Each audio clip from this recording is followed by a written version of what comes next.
Dear student, इस video में हम compound angle for trigonometric function के बारे में पढ़ेंगे। ट्रिग्नोमेट्रिक रेशियो या ट्रिग्नोमेट्रिक फंक्शन का जो कंपाउंड एंगल है उसके बारे में पढ़ेंगे। यानी फर्स्ट जो टॉपिक है वो है कि कोसाइन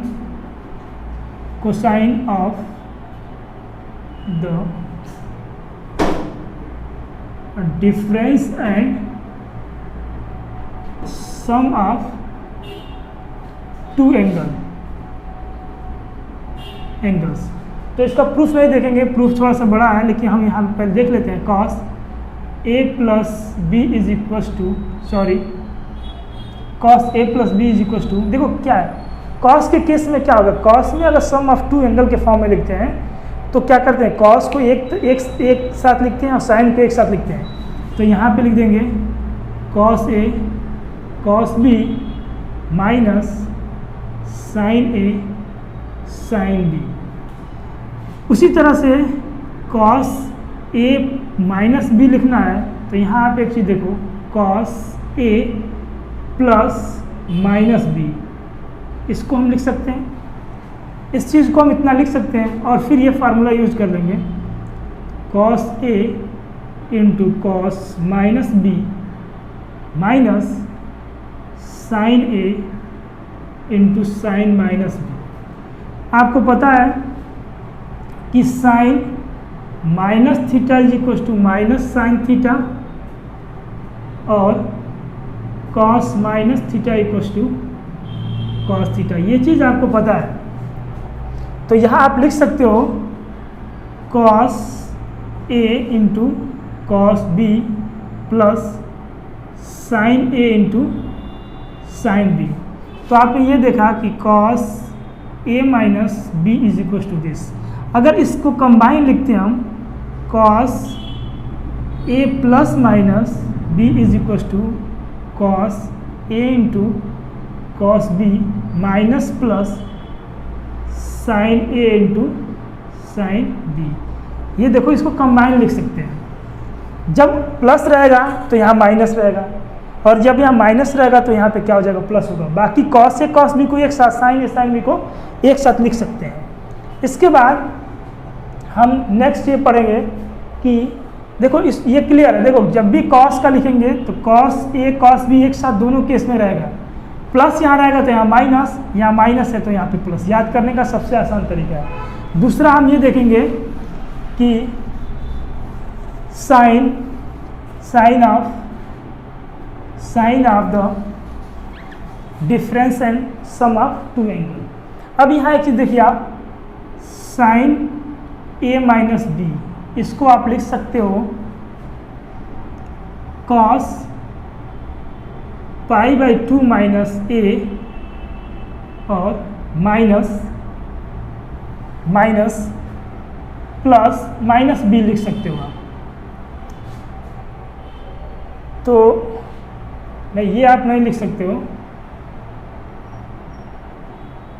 इसको लिख सकते हो cos pi by 2 minus A minus B, ये लिख सकते हो आप। तो यहाँ पे ये हो जाएगा, क्योंकि पता है आपको कि cos pi by 2 minus theta equals to sine theta. तो थीटा की जगह पर ये है। अब इसको लिख सकते हो आप कॉस पाई बाई 2 माइनस ए और प्लस बी, ये लिख सकते हो आप, ये लिख सकते हो। तो यहाँ पे अब हम देखेंगे कि कॉस ए प्लस बी का फार्मूला हो गया। तो ये हो जाएगा कॉस ए की जगह पे ये है pi by 2 minus A into cos B plus sine है तो minus sine pi by 2 minus A into sine B. अब यहाँ पे एक चीज़ देखो कि cos pi by 2 minus A is equal to sine A into cos B minus देखो sine pi by 2 cos pi by 2 हो जाता है, तो यहाँ पे हो जाएगा cos A into sine B. तो यहाँ आपको मिल गया sine A minus B equal to this. Again इसको आप लिख सकते हो साइन दूसरा ए प्लस बी का जो फार्मूला होगा उसको लिख सकते हो साइन ए माइनस बी।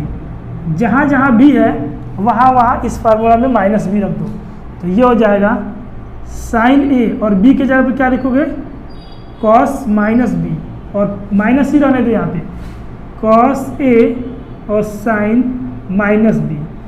तो यहाँ आप लिख सकते हो, देखो इससे पहले भी बता चुका हमने कि cos minus theta equals to cos theta, तो यहाँ पे हो जाएगा sine A into cos B plus cos A into sine B. तो यहाँ पे मिला आपको कि sine A plus B equals to this imply, अगर इसको कंबाइन में आप लिखना चाहते हो तो A plus minus B sine A into cos B plus minus cos A into sine B. देखो ये कंबाइन में हो गया। अब यहाँ पे देखो इसमें कॉस में इसमें क्या डिफरेंस होता है, साइन के केस में sign A cos B, cos A sine B दोनों जगह रहेगा, लेकिन प्लस के केस में प्लस आएगा, माइनस के केस में माइनस आ जाएगा। ये अलग अलग लिखा गया है और यहाँ पे इसको कंबाइन कर दिया गया, तो इसको याद कर लेना आप लोग। इसमें हमने ये पढ़ा है कि देखो अभी जो हमने फार्मूला लिखा था cos cosine sum and difference के form, sum of difference of two angle, sine sum of difference of two angle, इसका यूज क्या है। देखो इसके बेस पे एक क्वेश्चन आईआईटी में 1979 में पूछा गया है कि draw the graph of y is equal to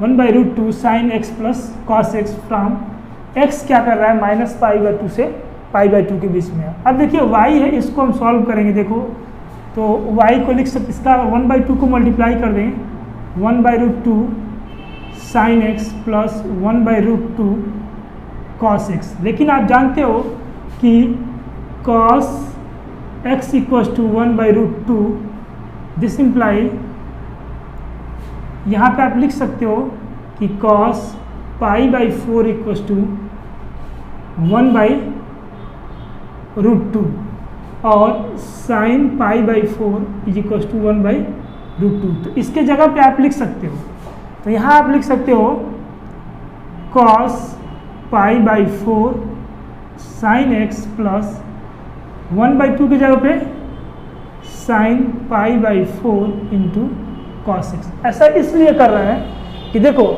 यहाँ पे अगर कॉस दिया होता, दोनों कॉस दिया होता तो अलग काम करते हैं आप। यहाँ पे एक कॉस और साइन है तो हम साइन के फॉर्म में इसको बनाने की कोशिश कर रहे हैं। 1/√2 से मल्टीप्लाई किया और 1/√2 साइन एक्स और कॉस एक्स के किस वैल्यू पे मिलते हैं उसको हमने रख दिया।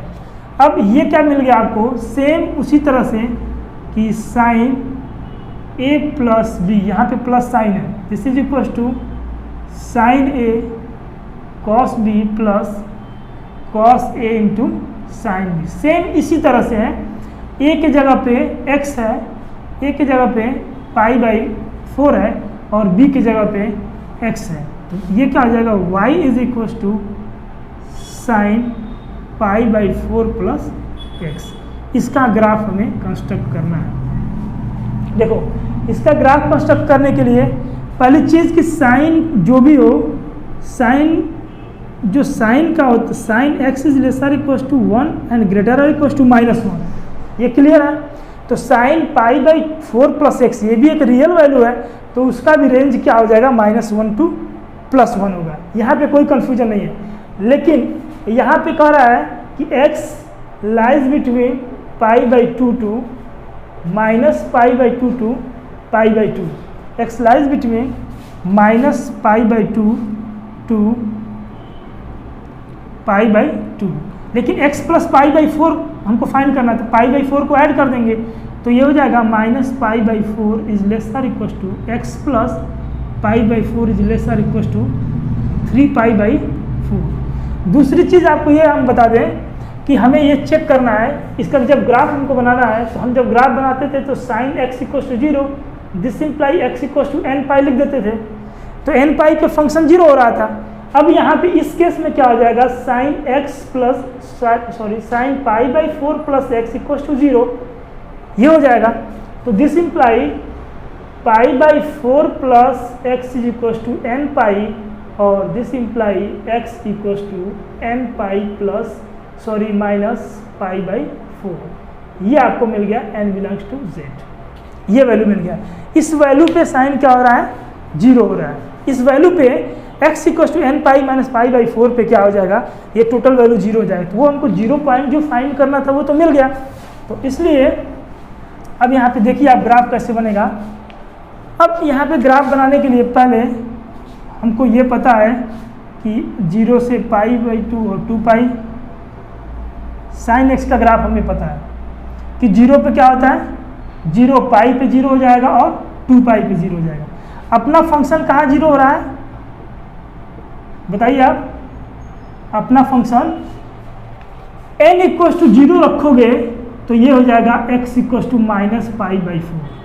n इक्वल टू 1 रखोगे, n इक्वल टू 0 पे और n इक्वल टू 1 पे x equal to 3 pi by 4। तो देखो यहाँ भी दिया हुआ है कि 3 पाई, हमने जो निकाला था कि minus pi by 4 is less than x plus pi by 4 is lesser equal to 3 pi by 4, ये भी निकाला था हमने।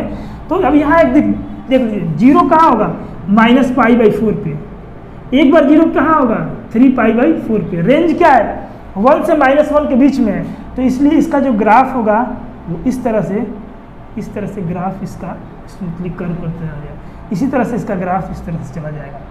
तो this is a graph of f x is equal to sine x, और इसका ग्राफ क्या है, ये ग्राफ जो है f x equal to sine x का है, f x equal to sine x का है, और ये जो ग्राफ है f x equal to sine pi by 4 plus x का है। तो यही क्वेश्चन पूछा था कि इसका ग्राफ आप बताइए, और ये फंक्शन सॉल्व करने के बाद ये मिल गया था और इसका ग्राफ हमने ये बना दिया। अब एक चीज़ आपको देखना है कि जब एंगल में x प्लस पाई बाई 4 हुआ है तो पाई बाई 4 यहाँ शिफ्ट हो जाएगा, इसके बीच में पाई बाई 4 का डिफरेंस हो जाएगा, इसके बीच में पाई बाई 4 का डिफरेंस होगा। ग्राफ 1 to -1 के बीच में रहेगा और ग्राफ में ये हर जगह पाई बाई 4 का डिफरेंस होता चला जाएगा, पाई बाई 4 का डिफरेंस होता है। ये फंक्शन का ग्राफ रहा। यही क्वेश्चन सब्जेक्टिव में 1979 में पूछा गया था, 1970। इसके बाद इस वीडियो को आप देखो, जो भी क्वेश्चन नहीं आता है कमेंट सेक्शन में जाके आप कमेंट कर सकते हो, और हम कोशिश करेंगे कि ट्रिग्नोमेट्री के साथ साथ जो IITs वगैरह में या जो भी क्वेश्चन इंपॉर्टेंट है कॉम्पिटिटिव लेवल के हैं उसको भी हम इसके थ्रू सॉल्व, इसी चैनल के थ्रू हम उसको सॉल्व करने की कोशिश करेंगे। इसलिए चैनल पे बने रहिए, मेरे चैनल को सब्सक्राइब करिए और शेयर करिए for the best video. Thank you.